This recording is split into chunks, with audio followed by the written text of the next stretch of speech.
Good morning, everyone. It's nice to see a large group for our presentation this morning. We're going to give it just one more minute to let people continue to join. We had over 75 folks register for the webinar presentation today, which we're really excited about. So just want to make sure everybody can get on here. It looks like there's still some more people coming on, and then we'll get going.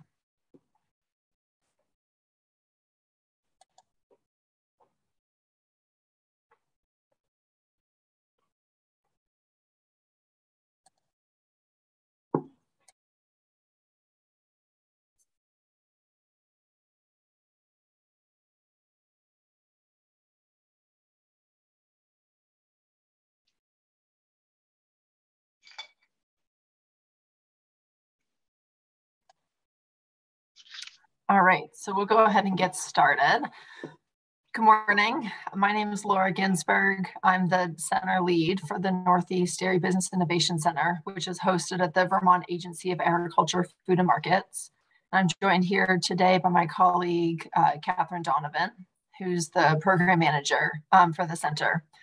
And we are really excited about this research about the regional distribution system, and look forward to sharing the research findings with you today.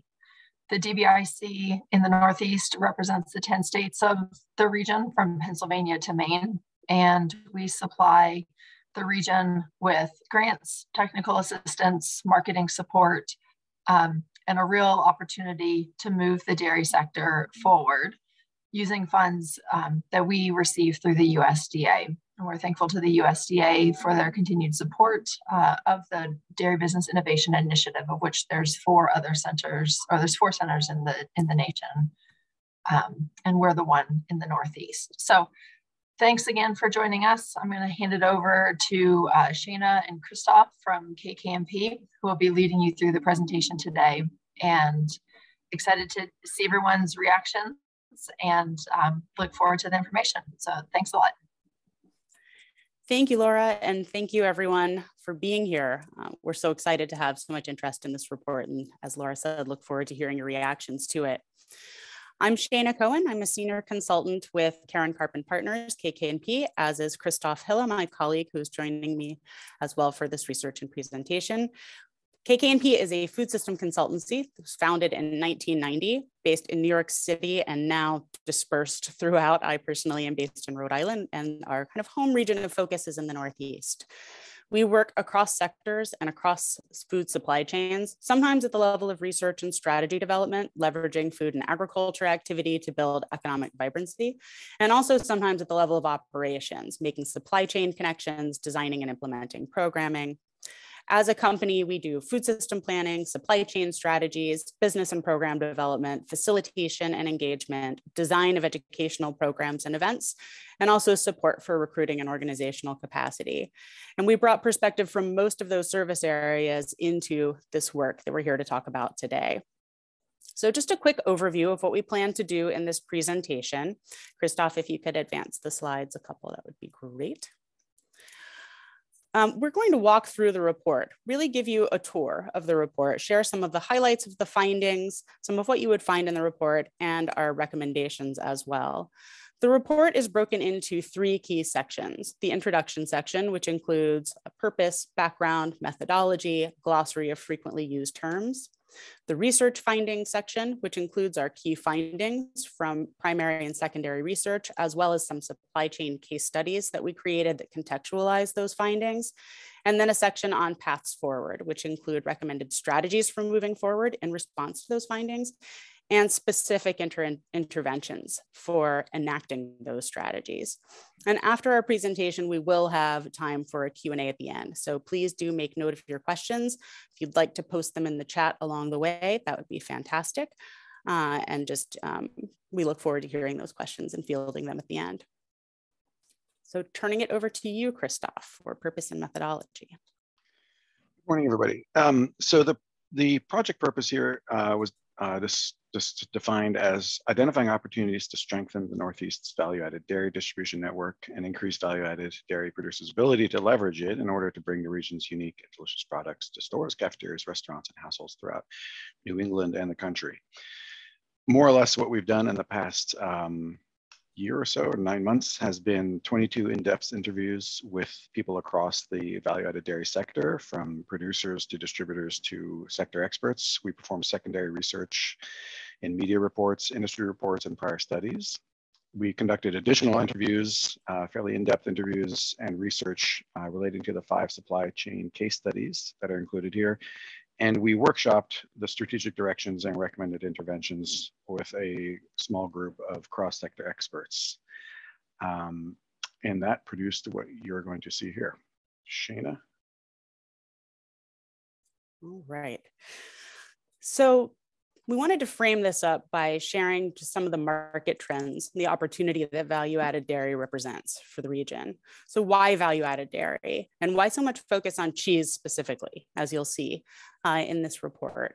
Many of you on this call today in this presentation are familiar with dairy farming and the associated industry dynamics that underpin this study, but they bear stating and putting up front so that we hear them together at the beginning. So the federally defined base price of fluid milk over the last 10 years has exceeded farmers' cost of production only once in the past 10 years, and that was in 2014. In all other years, dairy farmers who were producing milk for the fluid market have essentially operated at a net loss in most cases. At the same time, over a similar period of time, we've been seeing per capita fluid milk consumption in this country declining steadily for years. You see that in the top chart here. The line going down was fluid milk. The line going up at the top is all products made from fluid milk. So while fluid milk consumption is going down, value-added consumption is going up. And this is primarily due to increased consumption of cheese and butter, as you see in that bottom chart. That steep blue line of increased consumption is cheese. Other dynamics we want to call forward is that the economics of production are favoring consolidation, ever larger dairy farms, with some analyses showing a need for a herd of 1,000 or more milking cows for a farm to be profitable. In Vermont, for example, what this has meant that while total milk productions remained more or less steady for about 20 years, in the same time, the state has lost close to half of its dairy farms. So in this context, specialty value-added dairy products, which require many pounds of fluid milk to produce a single pound of high-value finished product, represent a huge opportunity for dairy farmers and for the food industry as a whole. Yet, despite this opportunity and the market opportunity that the Northeast in general represents, with tremendous population density and a large number of urban markets within a day's drive, some small and mid-sized producers of cheese and value-added dairy products encounter obstacles in the process of entering and accessing these high-value markets. So this study focuses on that challenge. To the next slide. So what are those obstacles? Who encounters them and under what conditions? And where within the supply chains? We're going to walk you through some consistent themes that emerged about the Northeast distribution ecosystem and New England as a special area of focus, including the kinds of challenges that producers encounter when they're sending their products off to market, the factors that are limiting distributors in their efforts to grow, the dynamics that buyers and retailers are observing in their purchasing relationships as they work with producers of value-added products, and the general health of the value-added dairy product sector overall. And I do just want to call out that in the course of our presentation, when we use the word producer today, we're referring to value-added dairy product producers, not fluid milk producers or farmers, unless they are also value-added dairy product producers. Christoph, I'll hand it to you to kick off the findings. Okay, so the first finding that we're describing here is a broad one. What we found in our conversations with people across the sector is that the Northeast's distribution network generally receives high marks from buyers, distributors, and producers for enabling value-added dairy products to reach their intended markets. Using existing supply chain structures and distribution mechanisms, most producers, particularly those who meet a baseline of required administrative, operating, and marketing capacities, are able to move their products to a range of markets. Furthermore, the Northeast value-added dairy sector, cheese products in particular, has a strong regional and national reputation, as everybody here knows.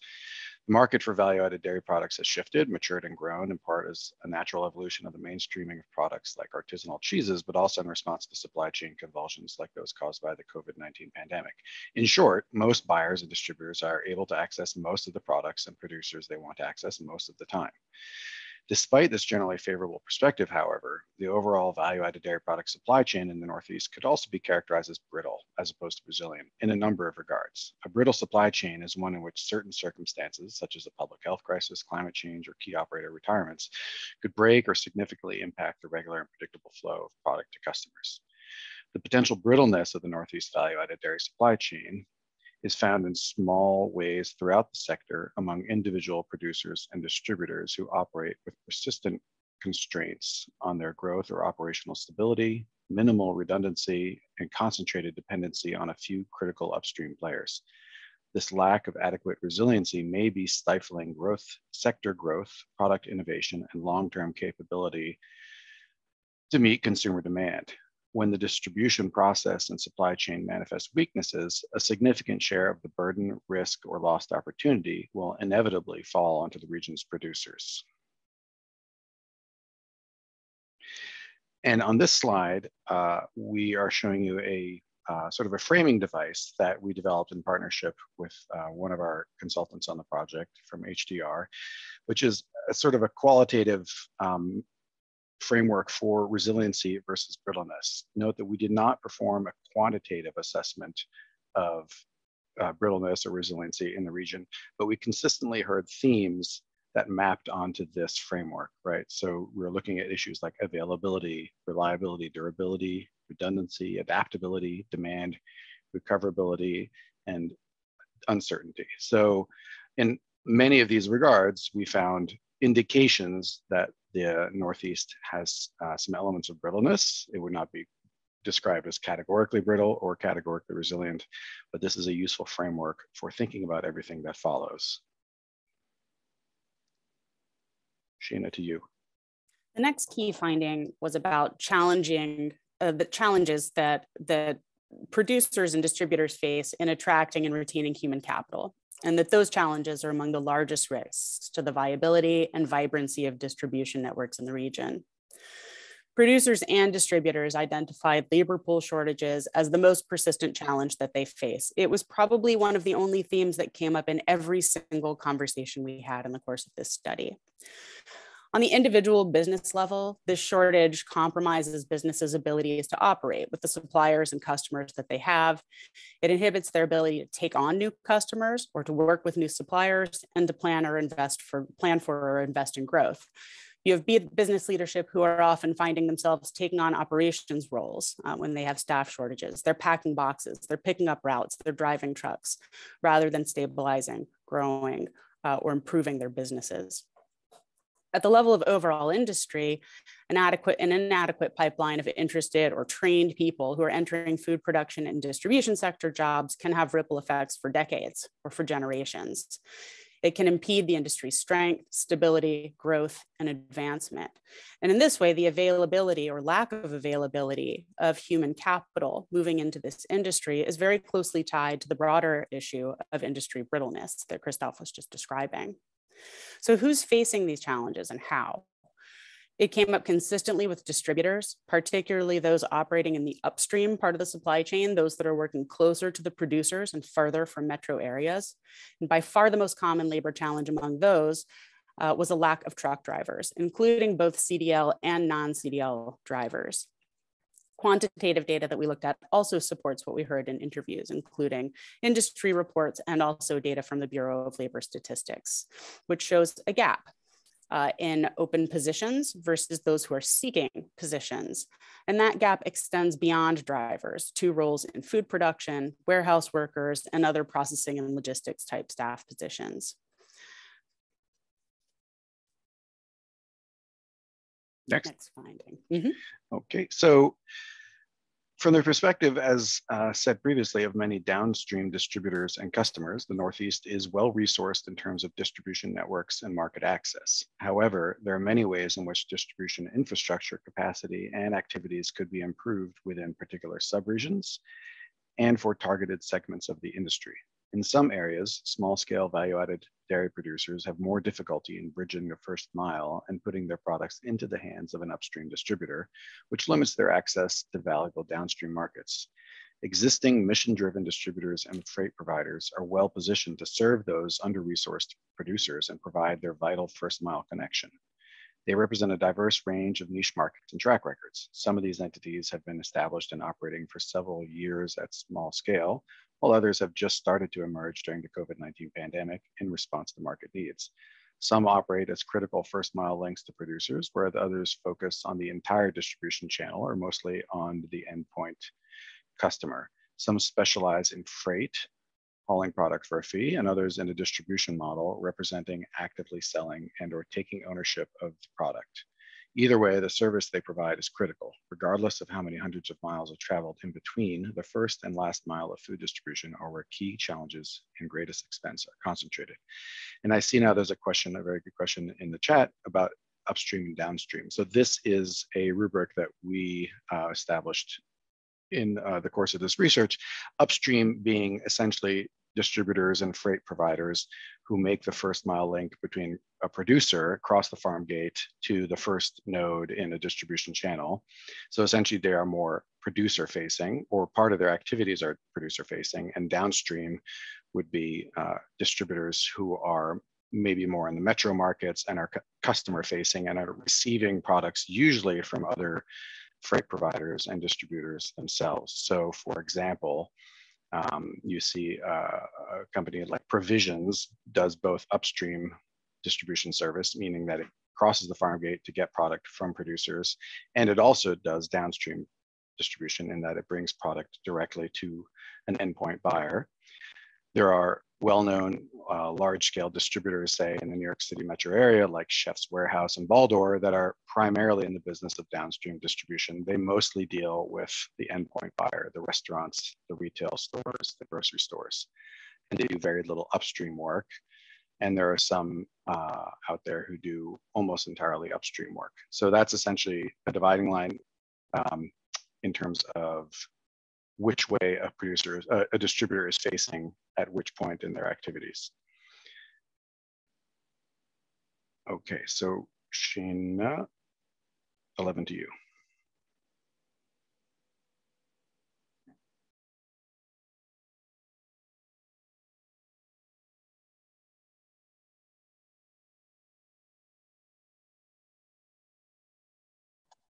Sheena, I think you're muted. Oh, that's okay. Now I'm not. So this finding, thank you for that. This finding is about marketing. Marketing and relationship building are critical parts of the distribution process, and they need strengthening in New England. So it's really important, we think, to recognize that distribution occurs not just because of well-functioning distribution networks or sufficient access to trucks or drivers, or because of sufficient cold chain infrastructure.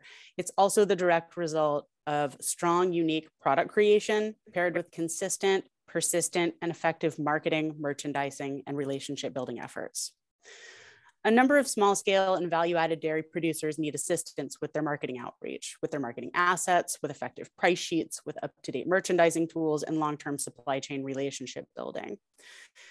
They need this because they may be too swamped with production and operations to dedicate consistent time to those efforts. They may have gaps in their knowledge base about what's required and what kind of expectations there are from distributors or from buyers, or their businesses may not be big enough to support internal sales and marketing staff or efforts.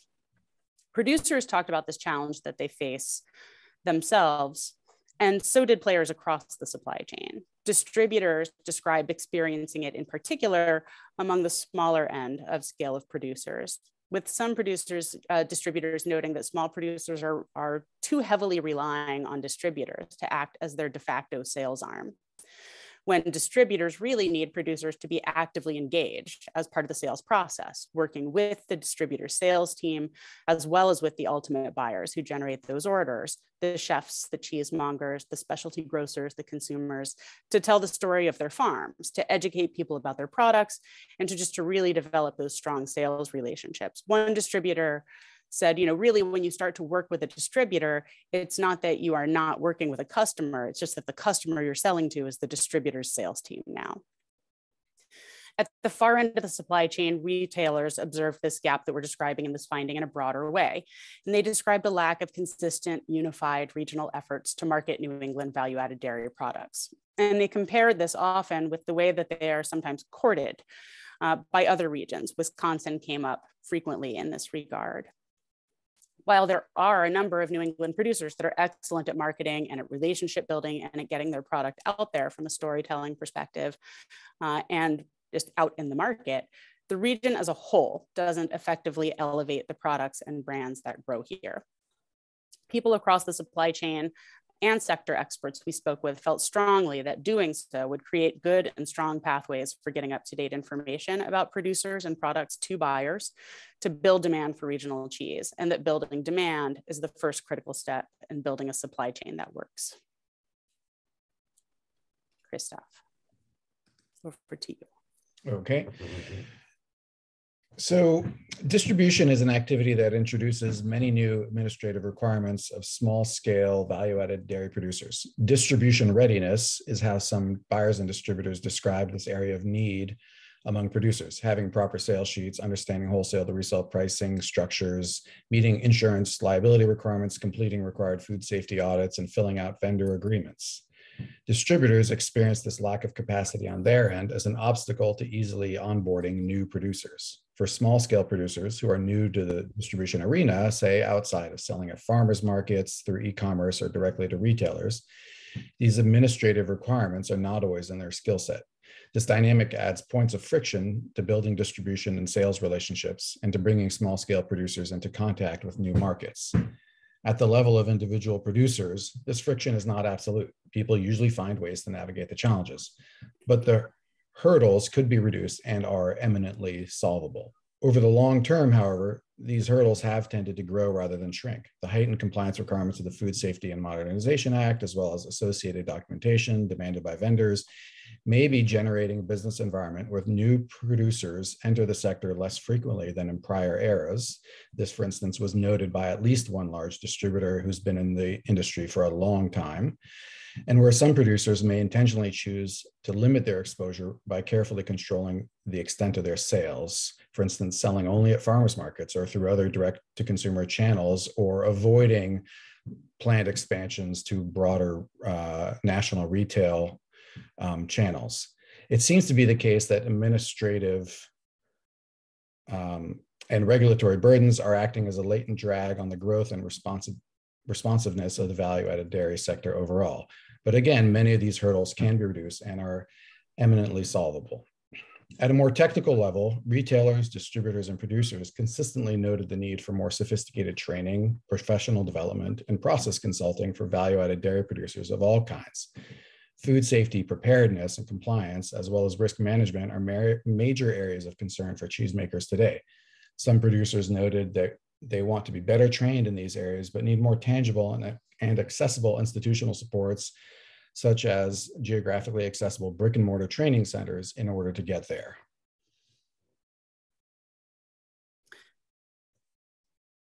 I see a question about product slotting. Christoph, do you want to address that while we're talking about this? Defining what slotting is. Slotting in the context of retailing, slotting into retail markets? Yes. Can we put that toward the end? Sure, let's do that. So those were our key findings. And the next piece that we wanted to share with you are 5 supply chain case studies that we created as a way to provide to really show how these findings live within the context of existing operators, real players, real companies in the region. They illustrate some of the ways that value-added dairy products, mainly those from small and mid-sized producers, are successfully reaching markets within and beyond the Northeast now. The entities that we feature in these represent a mix of for-profit and nonprofit distribution and freight models that intersect with a lot of different kinds of entities involved in distribution and sales throughout the region and beyond, including each other sometimes. What these case studies show in aggregate is they really reveal the extent to which a significant amount of market access for value-added dairy in New England depends on the viability of a very small number of operators, especially those working in the upstream portion of the distribution process, those making those critical first mile links between producers and the supply chain. The case studies, it's important to point out, are representative and illustrative. They're not meant to be comprehensive in terms of distribution detail or detail about company operations in those that we're talking about. Because of the large land area in the region and the number of producer and customer relationships that are involved in each organization, it's really not possible to show every detail of where products come from or where they go. Also, these routes change so frequently and based on such a wide set of conditions that we knew that any route that we tried to represent on a map would be pretty promptly out of date. So the goal really is to illustrate the portion of the organization's activities that is most relevant to the broader themes that emerged time and again in this study. The case studies in the report include detail related to a mapped illustration of supply chain activity for the specific piece that we're focusing on, as you see here on this slide, as well as a piece on why the case study is relevant, what the featured organization does, the services they offer, some examples of customers and partners, distribution pain points they experience, and investments they would make to improve their business if they could. In this presentation, we're not going to go into depth on any one case study, but introduce them to describe what they show and why they matter, to really contextualize the findings and recommendations. So we'll start here with the supply chain case study that focuses on Provisions International. Provisions is how the majority of artisanal cheesemakers in Vermont and bordering New England regions get their products to market. Most importantly, through its role in consolidation and freight service to distribution nodes in New York City and Boston, from where those cheeses access many more distributors and markets. The Provisions is based in White River Junction, Vermont, and has been there since the 1980s. And they are really the principal freight and distribution conduit for about 50 artisanal cheese producers located around New England. They move as much as 700,000 pounds of regionally made cheese per year to customers across Vermont and into other parts of New England, and then reach as far as New York City. In those relationships with within Vermont and the region, Provisions functions as a distributor, handling the actual sales, the accounts, the relationship building with restaurants, groceries, and specialty stores. What we focus on here, you can see that actually in some of the purple arrows and the red arrows that show how they pick up from farms and how they relate to some of their local customers. They also provide freight service, warehousing, and careful coordination and cross-docking, which brings a large amount of cheese to Boston, where it's picked up by 2 key distributor partners, and even more to Larkin Cold Storage in New York. And from Larkin Cold Storage is where Provisions really creates a pathway, a conduit from New England to the rest of the country. The consolidation service and cross-docking that they do at Larkin is a really critical piece of getting product out of New England. So notably, while the region is central to Provisions, New England cheeses are just a small part of what Larkin's does. They focus heavily on international imports as well, but serve the specialty food industry broadly and have niche attention and have developed an area of excellence around cheese cold storage and logistics. And they really do serve as that first node and a chain of distribution that stretches as far as, given one cheesemaker that we talked to who works within this supply chain, cheese counters in San Diego and across Southern California. That Provisions to Larkin pipeline provides New England cheesemakers with unparalleled and unmatched access to national distribution channels. The next case study we did is about a different kind of a company, a new and emergent company called the Maine Milk Mavens. Maine Milk Mavens is an emerging distributor in New England's cheese sector, representing a growing number of very small artisanal cheesemakers in Maine, a region that has historically lacked distribution services equivalent to those offered by Provisions in Vermont. But that type of distribution service is rising up through Maine Milk Mavens. They have a mission to distribute cheeses that are made in Maine with Maine milk and that represent sustainable farming practice. They were founded in 2019 by a cheesemaker in partnership with other cheesemakers and grew out of a need, a collaborative spirit, and an opportunity that they saw to help those cheesemakers access markets. They function as a distributor, managing accounts, relationships, and sales for about 15 cheesemakers in Maine, including some very small cheesemakers. And to a smaller extent, they're also moving product for some of the state's largest cheesemakers as well. They're providing really important access to markets for these burgeoning cheesemakers, and they have ambitions to grow within and beyond Maine to help Maine makers access broader and bigger markets. One key limit that they face that's important to think about here is that Maine in particular has cheesemaking regulations that are favorable to startup cheesemakers and really allow for those cheesemakers to start and flourish, allowing for certain pasteurization methods for production and sales to in-state only markets. Some of the producers that Maine Milk Mavens works with use these pasteurization methods, and is one of the reasons that moving product around Maine to Maine markets is such a critical need that they're helping to meet. Over to you, Christoph. Okay, so the next company in our case studies is Wilcox Ice Cream. Wilcox Ice Cream is based in Arlington, Vermont. They harken back to 1892, when they were founded as a value-added dairy farm. In 1928, they established an ice cream brand. And around the year 2000, they, in the late 90s to 2000, they sold off all of their fluid milk dairy business to focus on ice cream manufacturing and distribution. They have 10 employees, and they move approximately 465,000 pounds of ice cream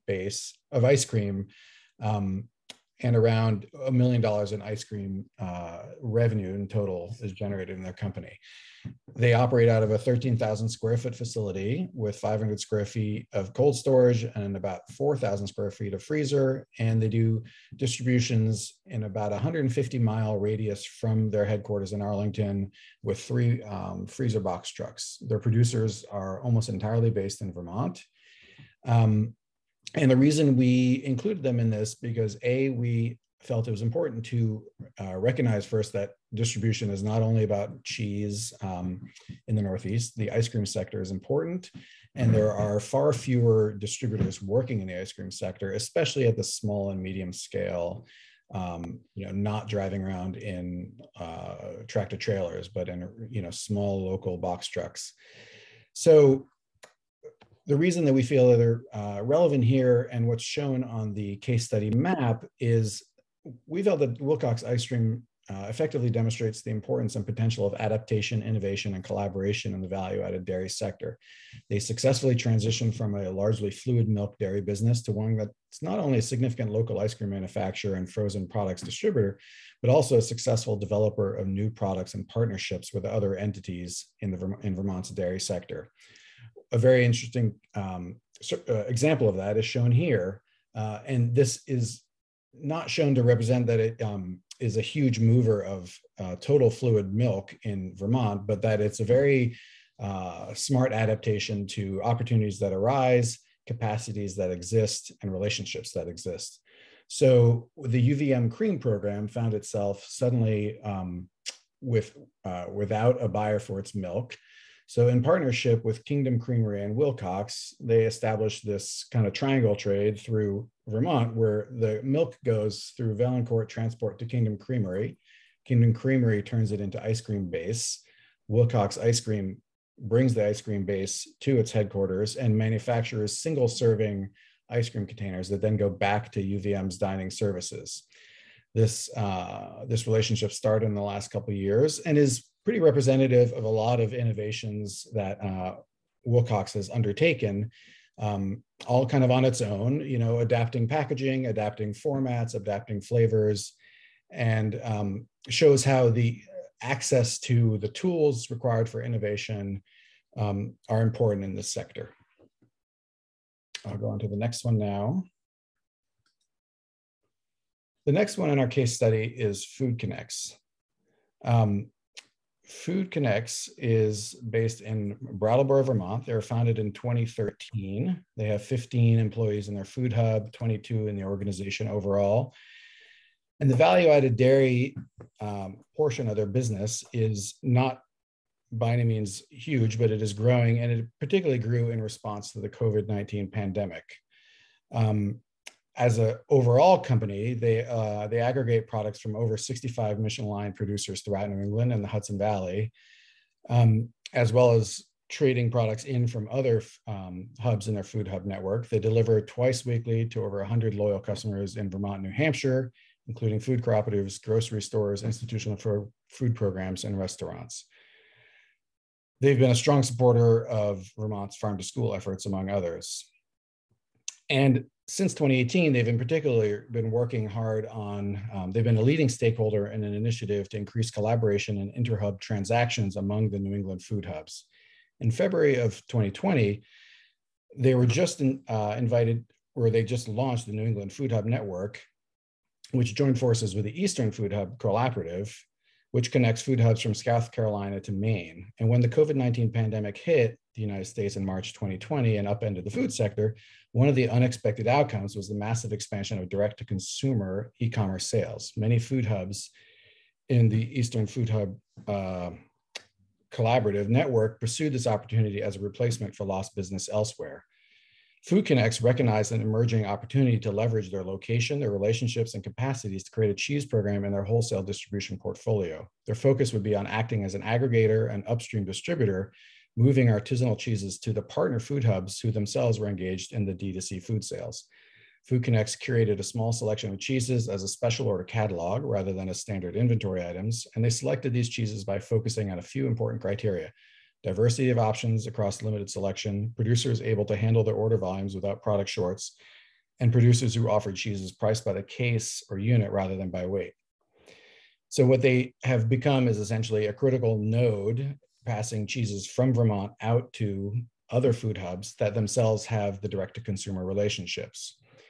So we felt that this case study is important in that it reflects the value of collaboration and inter-hub trade in this sector of the food system that is kind of a tier below the mainstream distributors, and provides, again, resiliency, counteracts brittleness, and provides the producers with multiple avenues of product to get out of their region. What we see on the map there is you'll see on the right, Three Rivers Farm Alliance. That's one of the main recipients of the product they receive. And then the product also goes all the way down to 4P Foods in the Washington, D.C. area. And a small amount is also going to Farm Fresh, Rhode Island. Next in the case studies, we have Farm Connects. So Farm Connects is based in Hardwick, Vermont. They were founded in 2009. They have 11 employees, and they move around approximately 1 million pounds or more of value-added dairy products, including, that volume includes on-farm bottled milk, not just cheese and yogurt. Their assets are essentially 4-box trucks with a variable cold and frozen capacity. They have a refrigerated cargo van. They have 1,100 square feet of cold storage. And they service approximately 12 of 14 counties in Vermont, plus a few portions of Western New Hampshire. They are a nonprofit delivery service that's operated by the Center for an Agricultural Economy in Hardwick, Vermont, and they have a specific commitment to growing the local food economy and helping small food producers be viable. They work with around 80 producers, from tiny single case producers like Lazy Lady Farm to larger ones like Butterworks Farms and the sellers at Jasper Hill, for whom they move dozens of pallets weekly. They work with all kinds of food also, not just value-added dairy that require cold chain management, as well as unrefrigerated freight, produce, meat, beverages, fluid milk, value-added. They're kind of very efficient, small-scale generalists in this sector. Now, what is particularly interesting about them, we feel, and part of why they're included here, is that they use a fee-for-service freight model rather than a distributor's model, right? They do not take possession of products, and they do not act as a distributor through their aggregation, consolidation, and delivery services. This allows producers and buyers to transact with minimal delivery expenses and keep cost margins manageable as product moves along the supply chain. This organizational model also means that FarmConnex is not competing for customers with its own producers, but is instead acting as a facilitator and accelerant for those relationships. And their services are customizable depending on producer and customer needs. They offer pickup at farm, creameries, and meat processing facilities, all of which are critical first mile, mid-chain, as well as last mile services to producers of various sizes. Some producers deliver directly to FarmConnex warehouse, where FarmConnex aggregates products, consolidates consumer orders, and provides short-term storage to producers as orders are sent out. The facility is also used for regular cross-docking by UNFI, which many of you know is a large national distributor that picks up weekly orders from Butterworks on site in Hardwick. Most of their activity, of FarmConnex activity, is directly to the endpoint user, retailers such as cooperatives, country stores, restaurants, and farm stands, very much like a distributor, but without a distributor's markup. A minority of their delivery activity is in the middle of supply chains, such as product delivery to distributors with their own endpoint customers. So this high level of flexibility and adaptability and their placement as a company, an organization that handles all kinds of food products, really makes them an incredibly valuable supply chain actor in Vermont. And as you'll see on the map, this is a case where it's literally impossible to show on a map where they pick up from and where they deliver as differentiated arrows, because they essentially have routes and they're in constant motion picking up products along these routes, whether it's all the way down to Brattleboro, whether it's out in the Northeast Kingdom, whether it's Western New Hampshire, out to Grand Isle and Franklin County, down into Addison County, almost as far as Rutland, or down the Route 100 corridor. So that is the final case study. And Shana, I'm handing it back to you for the slide 18. Excellent. So the paths forward is the section where we feature the strategic directions that we're recommending, as well as specific interventions that we're recommending.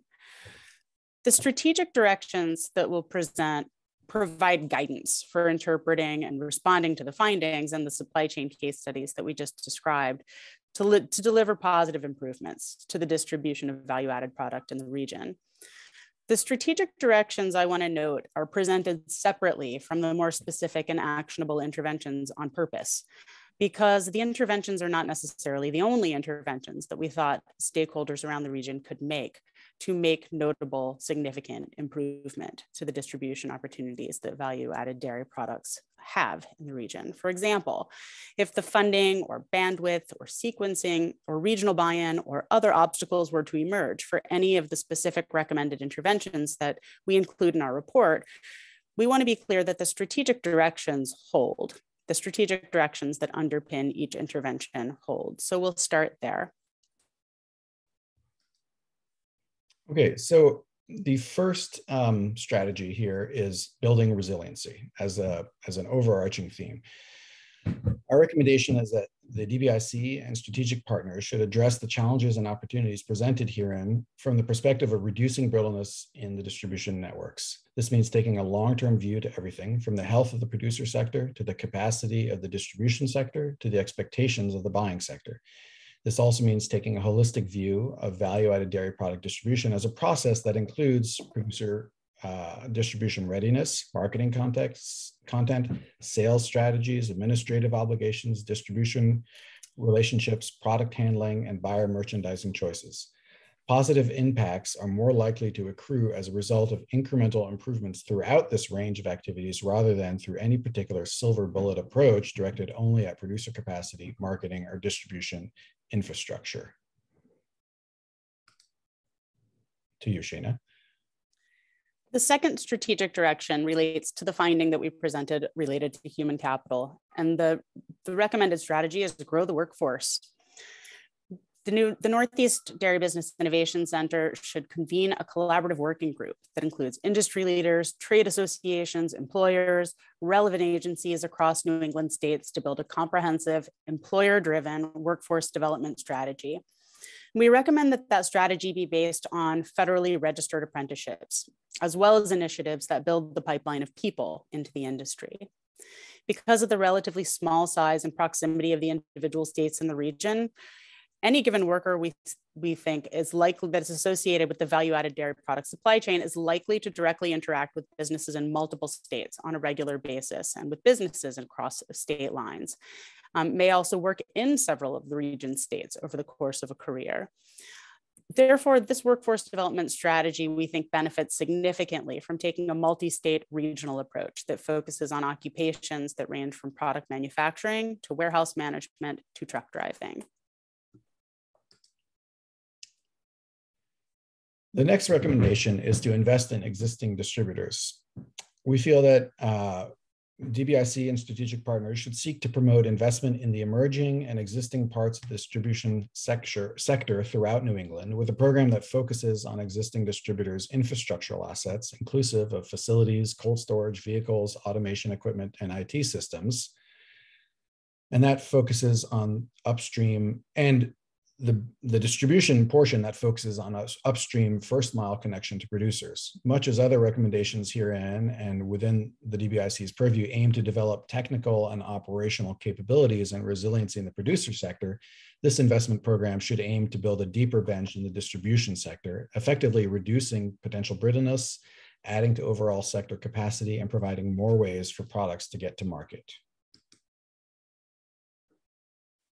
The next strategic direction that we've recommended is to market as a region, to advocate for and as appropriate to develop and spearhead, invest in, and collaborate on marketing related initiatives that represent New England's value-added dairy products as a united regional front, and that provide concrete supports for individual producers and distributors. These initiatives, we think, should be founded in the proposition that New England can and must market itself in a cohesive way to compete with places like California and Wisconsin that already do actively market their cheeses and other value-added dairy products. Marketing initiatives should include promotion of New England's identity as a leading region for value-added dairy products and should increase buyer and consumer access to the breadth of producers in those states. Other marketing initiatives, auxiliary initiatives, could support producers in improving their individual and company level marketing related assets and capacities.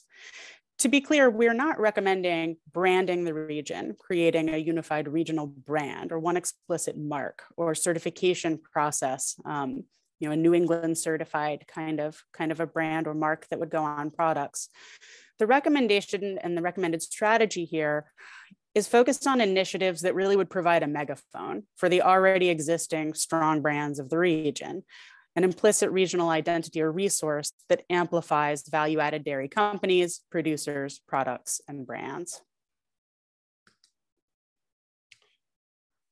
And the last strategy we recommended here is to support distribution readiness. So we are recommending that the DBIC take a leadership role in catalyzing and developing a regional level service to build and maintain distribution readiness among value-added dairy producers in New England.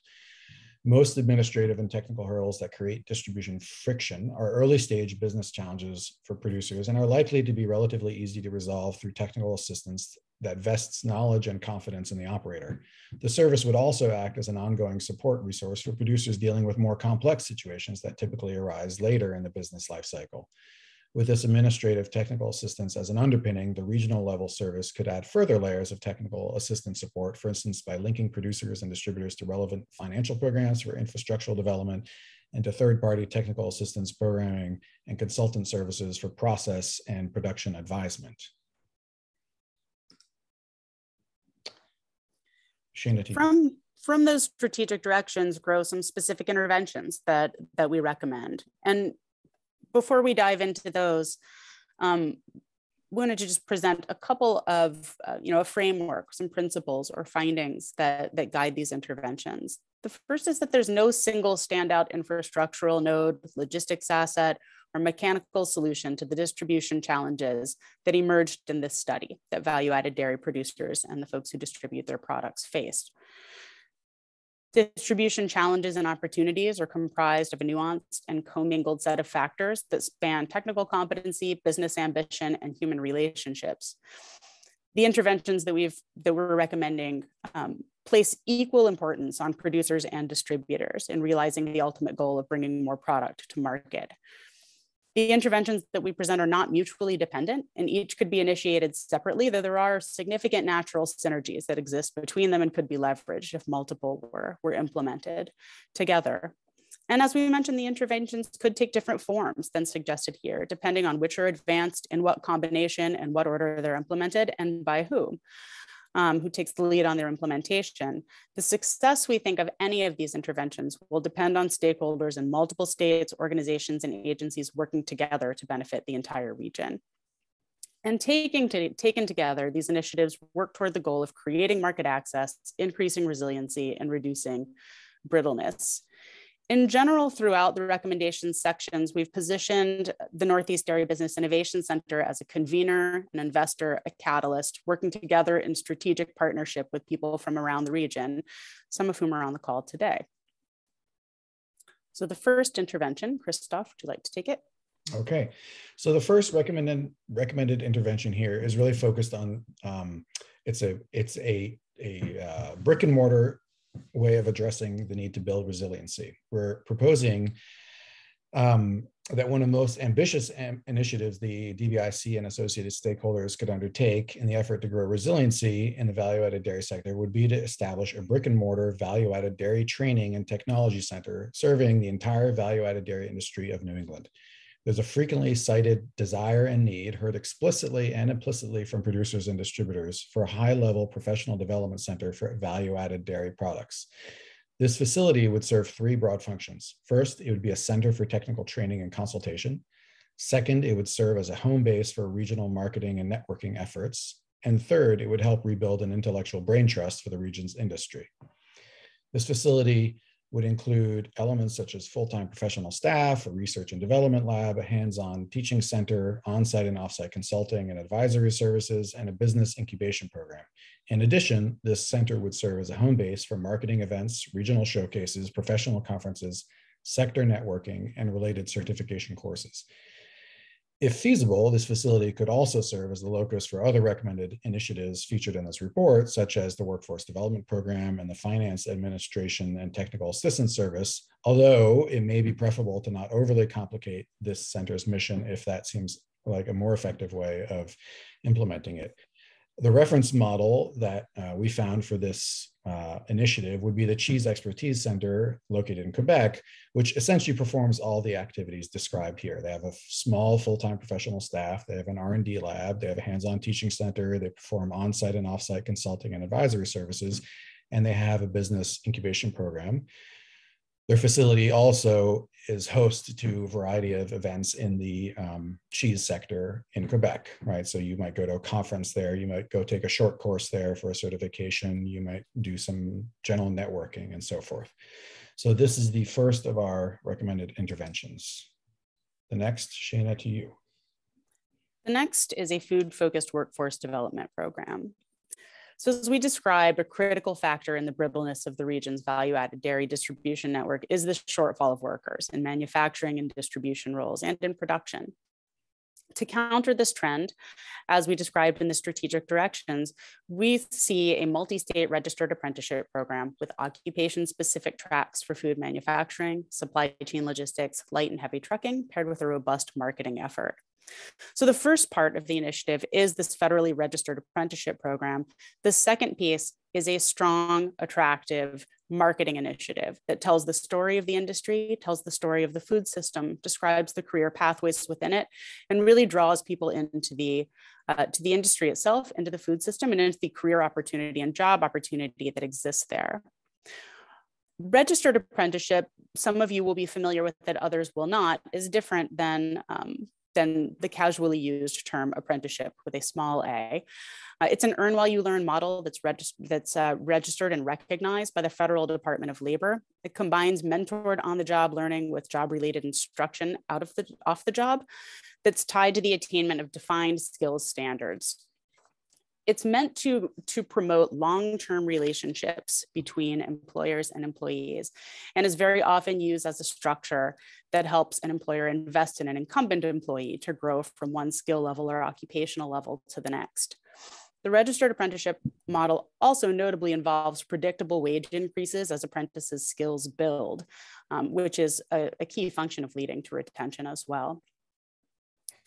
It's important to note that while in this study we focused on distribution of value-added dairy products, this intervention could also apply to and be inclusive of the sometimes more extreme and equivalent trucking challenges that are found in fluid milk distribution, which I know many of you are working on as well. For our reference model, we looked at Growing Futures in Rhode Island, which is a suite of workforce programs that grew at the initiative of the Rhode Island Nursery and Landscape Association, a client of ours actually. We know the program well. It worked extremely closely with 35 specific employers to develop a registered apprenticeship program that crosses sectors within agriculture and horticulture and landscape management. They also developed a very strong marketing campaign with videos that are attracting people into the industry and a landing pad kind of a program that people who see these marketing messages and are interested can land in, get some initial training, and then be matched with a job in the industry. We see it as a model for what could happen in the regional food system focused on the distribution, the mid-supply chain distribution piece. Notably, for a model like this to work, it needs to really have two key customers in mind. It has to be employer-driven and it has to be worker-centered. Individual employers from all the relevant industry sectors will be foundational critical partners for a registered apprenticeship program or workforce initiative like this to succeed. Their buy-in and participation have to be a starting point. All right, the next recommended intervention is an investment program for distribution infrastructure. As we discussed here, the part of the distribution network that has the greatest potential for brittleness is the upstream first mile portion connecting producers with distribution and freight services. This upstream portion is where products are the most dispersed, where margins are the most sensitive, and where operators are usually the smallest relative to downstream distributors. Fortunately, this is also the sector of the network where research found a number of capable, innovative, mission-driven distribution and freight providers, many of which are small but growing. These producers confer direct benefits to the small and mid-scale producers they serve, and their long-term viability provides an excellent counterbalance to potential sector brittleness. So our recommendation here is that the DBIC develop a loan or grant program that leverages existing funding entities, including public and private organizations at the federal, regional, and state levels for investment in physical infrastructure, vehicles, and systems related to value-added dairy distribution in the Northeast, with a particular focus on the types of distributors and freight entities being described here. These would be capital investments made at the level of individual companies and organizations or deliberate collaborations between the companies and organizations in order to positively impact the distribution sector at the regional level. Critical part of this is that this program would invest in the suite of assets that are relevant to the distribution sector and would also have to span both nonprofit and for-profit entities. So this is why our reference model here is a little bit more imprecise, because programs that follow exactly this model are maybe, well, they're harder to find. Coastal Enterprises in Maine is an example. They invest in all kinds of business infrastructure on the Maine coast and have programs related to food assets. However, other programs that are extant might only invest in pre-farm gate infrastructure, or they might only invest in nonprofit organizations or for-profit organizations. So developing a model that is really designed for the targeted sector here is very important, but there are ample examples of related portions of related programs that exist out there, such as Coastal Enterprises. That could be a starting point. Shana, I'm passing it to you for the New England. The New England Value-Added Dairy Atlas. So as described in the findings, the challenge with marketing is experienced in a range of ways by producers as a problem with resources, whether it's time or cash flow, workforce availability, by distributors as a problem of producer ability or will or time to partner, and by distributors and retailers as an opportunity for collective action. So as a way to address the marketing gap, while also prototyping ways to navigate the challenge of working at the multi-state level and representing an entire region, We recommend that the NEDBIC catalyze support for, invest in, or convene strategic partners to develop a New England value-added dairy atlas.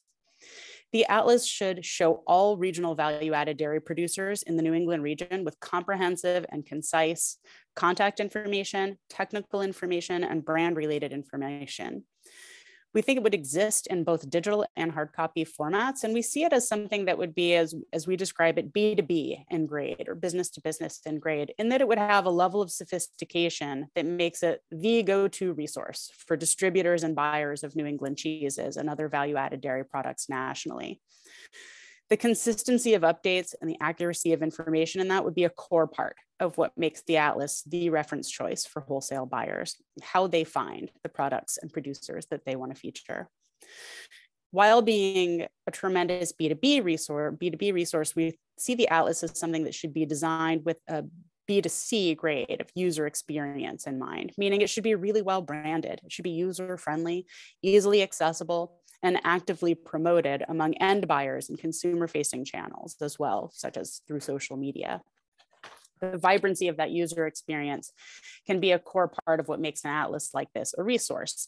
For, in addition to the distribution sector, it could potentially serve as a resource for culinary or agricultural tourism, for farm visits where applicable, where farms and makers welcome people to visit, for cheese trails, or for other consumer experiences.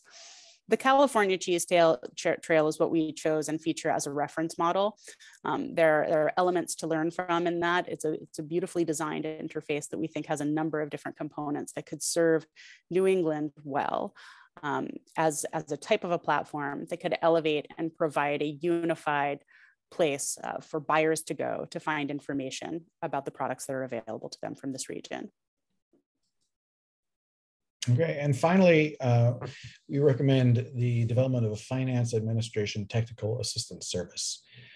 This would be spearheading and developing an umbrella, one-stop shop technical assistance service that can advise and assist value-added dairy producers, processors, and distributors in matters relating to administrative requirements, as well as navigate users towards appropriate financial opportunities and other referral needs, such as the aforementioned investment program, say in the distribution sector. Because the concept of distribution readiness, it includes a lot of closely connected areas of knowledge and capacity that are really about paperwork, bureaucracy, administration, regulation, compliance, documentation. And we heard that this is a common point of friction at the entry level, at the mid-level, and later. And the more that we can remove these layers of obstacles, the more operators can focus on other activities such as marketing and operations.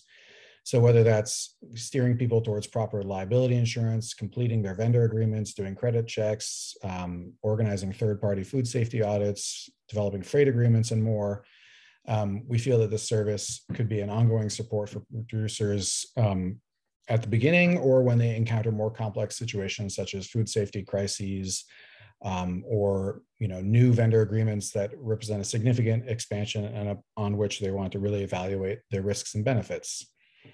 So the reference model here would be something like Réseau Agri-Conseil, which is based in Quebec, which is a service geared towards their entire food sector, not just the value-added dairy sector. It provides technical assistance, consulting, and administrative supports, really everything separate from what, say, the Cheese Expertise Center would do at the technical production level.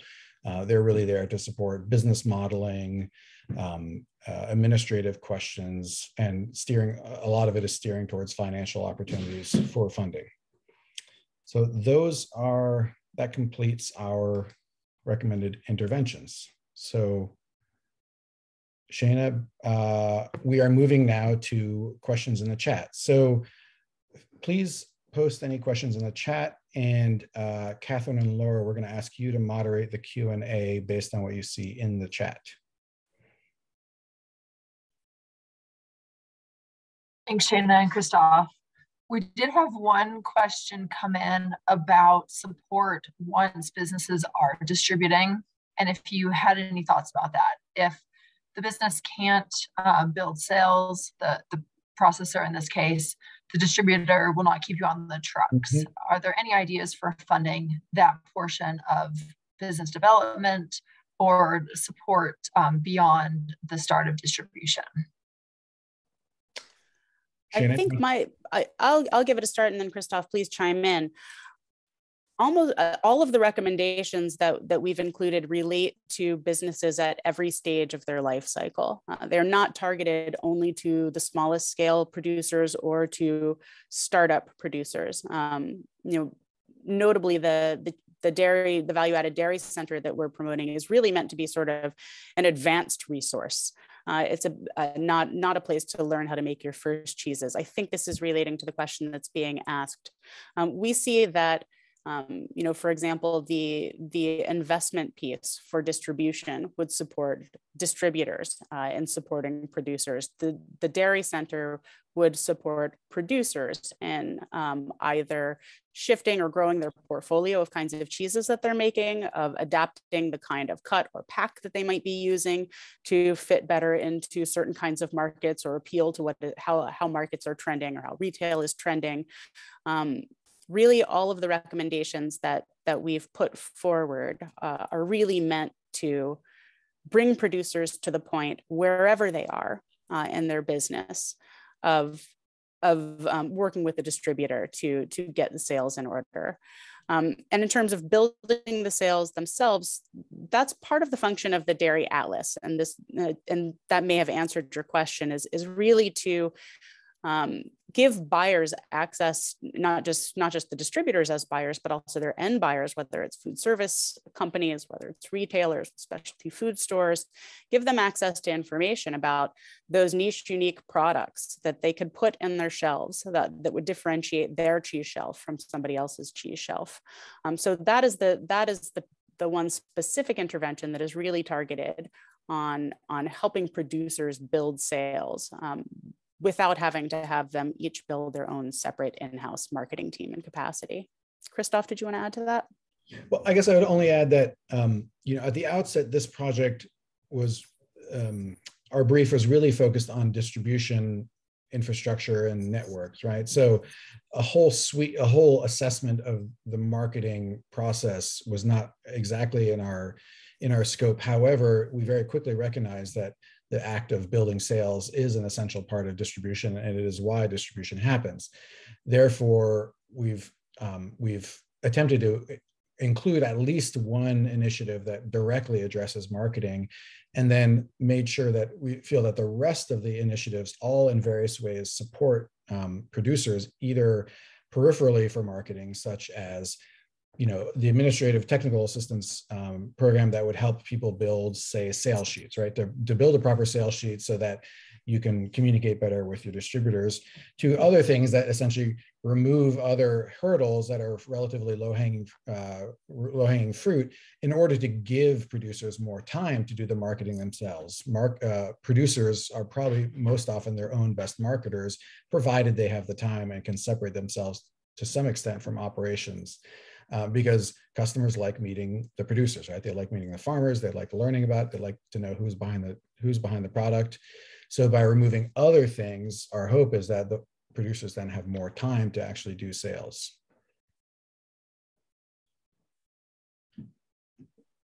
Thanks. I wanted to circle back around to an earlier question and then give you a new question. If you could define or give an explanation of product slotting.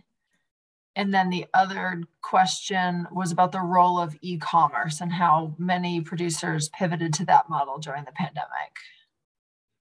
Okay, so product slotting didn't come up a great deal in our work because that's such a specific activity at the level of an individual grocer. But I believe it essentially is about where on a shelf you end up and whether a grocer will put you on the shelf, right? Say this came up, for instance, in conversations with a larger producer in Maine, for whom that is a really relevant question, right? Because they produce a variety of kind of mid-tier,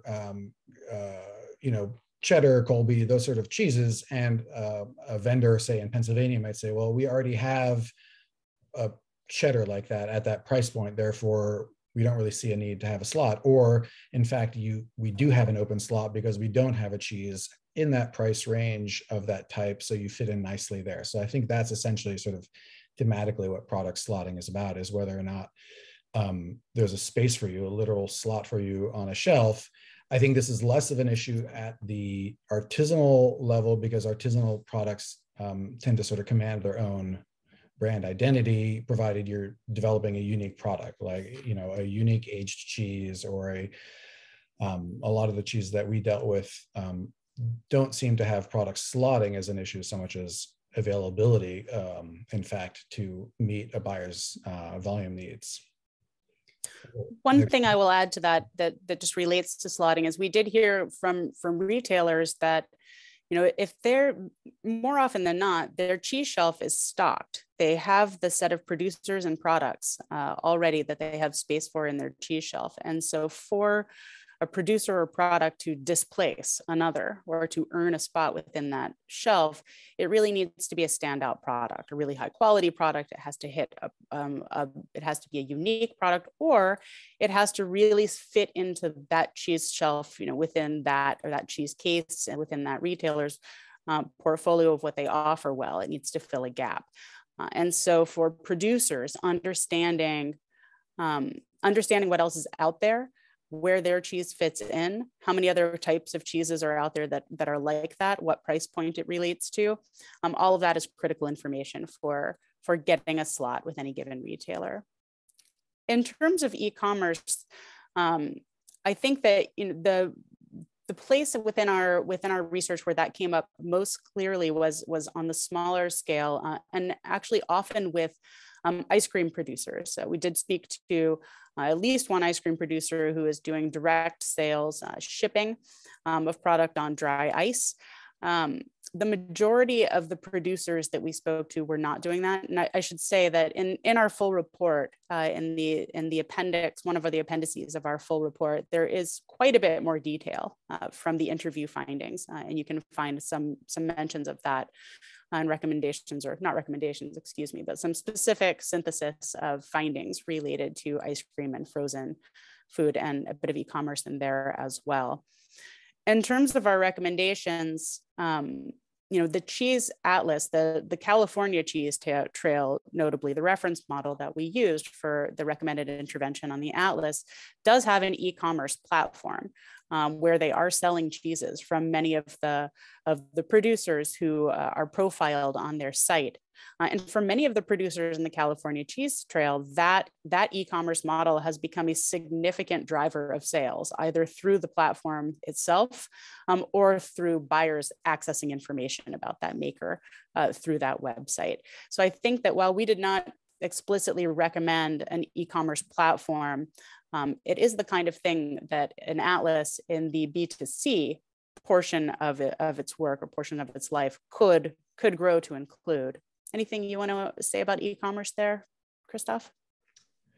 No, I mean, I think looking at the interventions, I think to the extent that e-commerce is determined by somebody to be a viable pathway, sort of a revenue stream for them, that again is something that could be included under the umbrella of, you know, a technical assistance service that says, if you're going to build an e-commerce model, here are the things you need to know. We didn't intersect with it very much, in part because the distribution channel then is, you know, UPS, FedEx, DHS, those sorts of organizations, which is its own whole, you know, level of complexity, seasonal temperature maintenance, shipping in the summer. All these things can have real challenges. However, to the extent that somebody wants to have a crack at it, I think it could easily be included as a package in some of the interventions we brought up.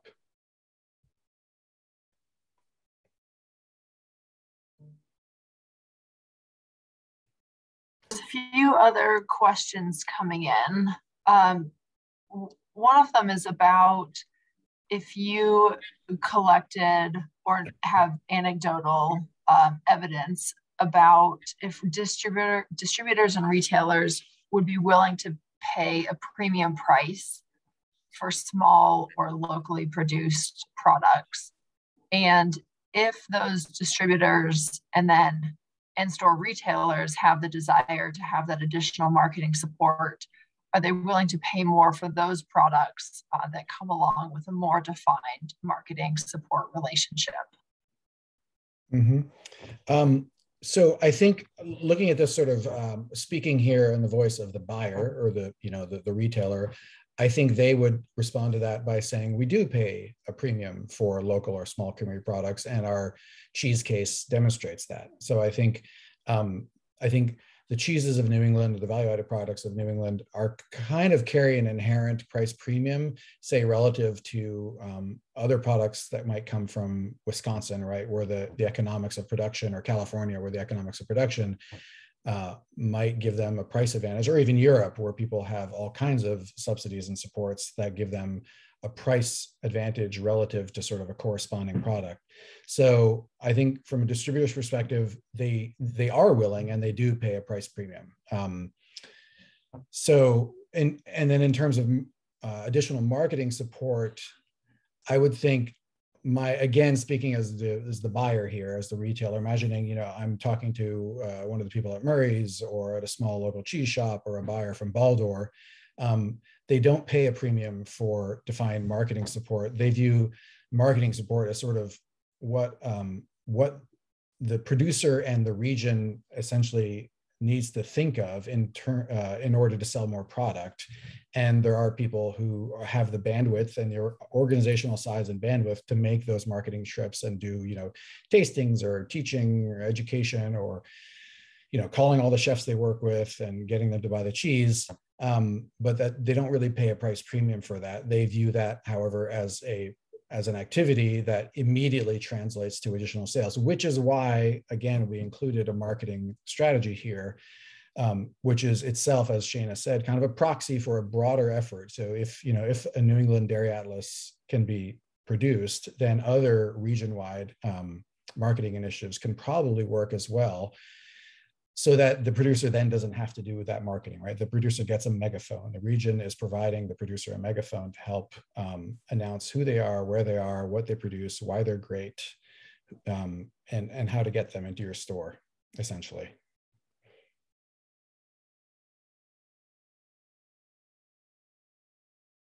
Thank you. Let's see. We've got a question about if you have a sense of the budget size for the Cheese Expertise Center, either per producer served, or is there an amount that works for people to get the services they need, or based on your experience with other centers like this, if there is sort of like a budget for the organization or cost of the producer? I think for the organization. So the organization, the most recent financials I found, I think were pre-pandemic, maybe fiscal year 2019, with some forecast for 2020. I think it looked to me, it was a little bit opaque, and it was also in French Quebecois, but it was around 650,000 Canadian dollars, of which approximately 2/3 is paid for by earned revenue activities. So the consulting they do, membership fees to producers, which I think is about 100 or 120 producers, and the additional services they provide as consulting for people. And then the remaining third is a surprisingly small amount from the Quebec and Canadian Agricultural Agency, their equivalent of the USDA and a regional USDA. And then a few big checks, it looks like, from industry, larger industry, like big dairy organizations providing, like $50,000 Canadian, and a few large consulting contracts. So not that big of a budget, surprisingly, and also a surprising amount of it funded by earned revenue activities. So in relation to that, there's a question about the Rhode Island Apprenticeship program and how that program itself is structured and funded. That program is funded by a couple of different sources. It was initially funded by a planning grant from the Governor's Workforce Board in Rhode Island. And then the launch of the program, sort of the initial program that grew, it's now a pretty diversified program, but it started with one entry-level registered apprenticeship program. It was a generalist program that was developed with money that came through the state's Department of Labor and Training, which has a program called Real Jobs, which gives money to employers and trade associations to develop training opportunities for incumbent and entering workers into new industries. And the trade association became a partner of that program and received funding that way. Since then, Growing Futures has also received funding from the Federal Department of Labor to grow more registered apprenticeship programs that get a person to sort of a mid-career level, so that you would do the first year registered apprenticeship, and then you might have a desire to specialize more in one field of agriculture or horticulture. You would then do a 3-year registered apprenticeship with your employer to grow that way. That's funded by the Federal Department of Labor. And other pieces have also come from USDA NIFA and the Agricultural Workforce Programming body of funding there. It's been primarily those federal and state funding sources. The next question we have is about how states navigate wanting to market themselves. We all say that our producers are the best, Vermont, Maine, Massachusetts, but as a region, how do we balance that? And does the consumer actually care? That's a great question. I think, in terms of, I'm thinking less of the consumer and more of the customer. And then who is the customer here? If it's the distributor, if the customer is the distributor or the customer is the retailer, I think they don't care so much whether the story comes from a specific state or from a region. I think what matters is more that there is a story and that a product comes from a place that has an identity and a story. I think that, particularly outside of the region, people don't care that much about the difference between Vermont versus Maine and what that specific identity might mean for a cheese. If that can be captured in the story of the specific cheese, in tasting and reading about one cheesemaker in Vermont versus in Maine, people will see a difference in identity. They'll see a difference in terroir and other kinds of qualities. From the level of sales to a distributor, I think that what they care more about is that place is prioritized, not which place is prioritized.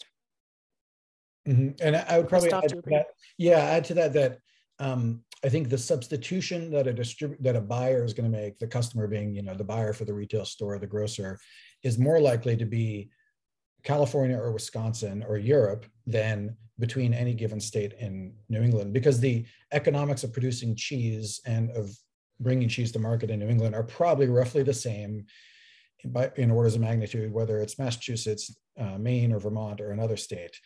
Whereas it's actually competitors like Wisconsin and California and Europe that would be supplanting one of those producers. So if they feel that, I am a grocer in New York City and the market I have, the customers just don't want to pay for goat cheese X from Vermont, because it's too expensive for me. The substitute isn't probably goat cheese X from Massachusetts, it's goat cheese Y from Wisconsin. So I think that's why there's an inherent interest in the region acting to some degree cohesively to say, we are increasingly agnostic on whose cheese you buy as long as it's cheese from New England, because you don't want to lose ground to those other states that have economics that allow them to get cheese to market for like 2/3, say, of what a small artisanal producer in Vermont might need. You would also want to avoid the static that comes from, to a distributor's ear, to a buyer's ear, from states competing for attention from buyers, when really a regional story could capture more of that in a cleaner way. And each state story could live within a regional story. It's not that each state has to lose identity, just like not each producer loses identity. The idea is that there would be a platform, a unified one place to go to gather that information. How the information there is presented and whether there is a state identity that's preserved within there, that could be something that exists. But I think the broader point is that within that, all the states aggregate to get themselves heard together before identifying themselves separately. And looking at the time, this may be our last question, and it's back about the workforce dimension of this work and it being potentially the more challenging aspect. This person was wondering if there were things that you considered not included in the recommendations about any of the other challenges you see, such as wages, career ladder, and anything else about workforce development that may be important to consider. Definitely. I mean, we could talk about this one just like any of these for hours. You know, there's significant challenges that have led to some of the workforce gaps. And, you know, one of the things that's come up in a lot of conversations that we've participated in this study and, you know, with the NEDBIC as they've been working with the region as, you know, as Horizon has pulled out contracts and through other shifts that have been seismic and have affected the region in the past, you know, over the course of the time that we've been doing this study. You know, the topic of wages has come up constantly. Wages are low compared to other industries in some of these jobs. You know, we heard from small producers that they'll get a great employee. They'll have that employee for a number of years. They'll raise wages to a certain point, and then they'll hit a ceiling above which they can't go, and the person will move on. And part of the, you know, that is a challenge, and that is a real challenge, and it's one that is faced and constantly looked at, and programs are adapted to in the reference model that we included as well, Growing Futures in Rhode Island. And it's one of the reasons why an employer-centered registered apprenticeship as its center kind of model is really useful, because it puts the employer and the employee in constant conversation about both tangible benefits of working within a company and within an industry, and intangible benefits. What are the things that keep a person happy in a job? Sometimes that's not just wages. Sometimes that might be cross-training, exposure to multiple other components of the business. Maybe a person wants to work partially in a warehouse and partially on a truck. You know, a key piece of this is predictability and transparency, and how wages can grow and how a career can grow, but also a really worker-centered approach that doesn't assume what values a person brings to a job, what they want to get out of that job, but puts employers and employees in conversation for a person to grow a professional life that matches with the life they want to have. I think those are kind of key components. And, you know, the wage piece in particular, I know that many see the idea of a workforce development piece and they're like, oh, we can't pay $23 an hour. We can't pay $18 an hour. But creating a program that draws people in, that attracts people to the food system, that tells the story of that looks at other benefits that might come to them is a place to start. You know, I will just anecdotally, one small distributor that we spoke with talked about the driver problem in particular, and they described they've had such better luck hiring drivers who are not people who are career drivers or trained as truck drivers, but people who want to be a part of the food system, people who are retired farmers, or people who used to work in restaurants and no longer want to work in restaurants, people who are attracted to the story of food. People who like being a part of the dairy industry. Those, you know, thinking about all of the different types of people that can come into an industry to fill these roles and kind of and be happy in these roles is an important piece of all of this. So those are the pieces that didn't get mentioned, I think. Christoph, anything you want to add about the workforce dimension in that question? I think you covered it very well there. We're almost right at 11:30, so I don't know if you have any other closing thoughts. This has really been a great opportunity to hear from both of you and to have some questions answered, and look forward to continuing the conversation with everyone that was on the call today and KK&P. Thank you. Thank you, Laura and Catherine, and thank you all for being here. You know, we spoke to some of you on this call as a part of this research. We spoke to many people around the region, and we see so much opportunity and are so excited to see where this industry and where the region takes takes these findings and these next opportunities that are coming your way. So thank you for being here today, and thank you for your attention to this issue and this research. Thank you. And as a final note, Catherine has put the link to the study and this recording in the chat. It will be posted on the Vermont Agency of Agriculture's Dairy Business Innovation Center page later today. Excellent. Thank you all. Thank you for joining. Thank you, everyone.